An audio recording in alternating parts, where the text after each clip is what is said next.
In the name of the Father, the Son, and the Holy Spirit. Amen. If I were in a different setting, I would say there's no need for me to speak at all, because if we listen to the passages from the Bible that are here for us today, and include, of course, those of you who know me, the psalm and the hymns and the prayers, we have more than enough. However, I think that you would have to say would be a bit of a cop-out, so I'm not going to leave you with that, although I could. Today we celebrate Christ the King. And as I've already said, our prayers, our readings, our hymns, the whole of our service today reflects that theme. To begin, I invite you to take a moment's stillness and just think of the word king. What immediately comes to mind?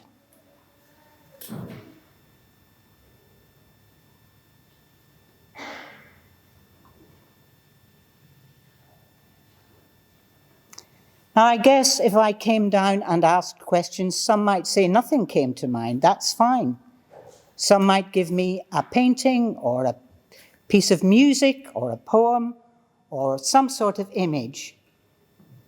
But I suggest that we hold on to that thought or image and be reminded that in 10 minutes or half an hour, a different image might come to mind. So taking the words Christ the King, what sort of king is he? Well, first of all, it's Christ. It's not Jesus, Christ, reminding us that he was anointed, he was chosen. Just as monarchs in our time and in ancient times are anointed, so he is chosen. If we then take a look at the book of Daniel, which is a bit about prophecy, as well as something quite startling, it's one of a king who is magnificent, majestic, mighty. Not only that, but one from whom fire comes and light.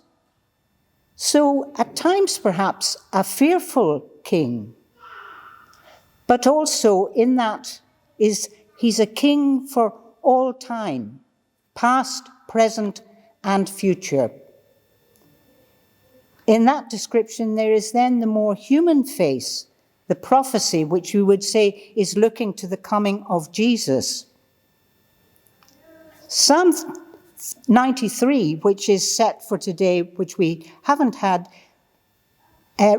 gives us a different picture about robed in majesty, somebody who's wearing the right clothes, established the world, a strong, and again, as in Daniel, an everlasting king, a Lord forevermore.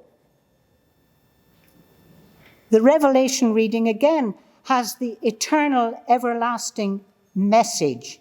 I'm the Alpha and the Omega, the Almighty.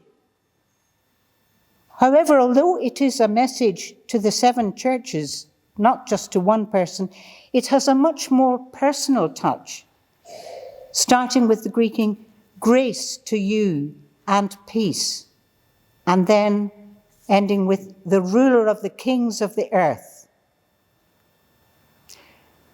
Moving to our gospel for today, what struck me was a quite sharp contrast, because it narrates an encounter between Pilate and Jesus. And Jesus, in the way he so often does, puts the question back to Pilate. It also, for me, shows a quite different king, a king who can at times be vulnerable. So back to the question, what sort of king is he? Those are some of the thoughts that I have about the king. One who is majestic, magnificent, mighty, beyond our understanding, yet one who is closer and more intimate and nearer to us than ourselves.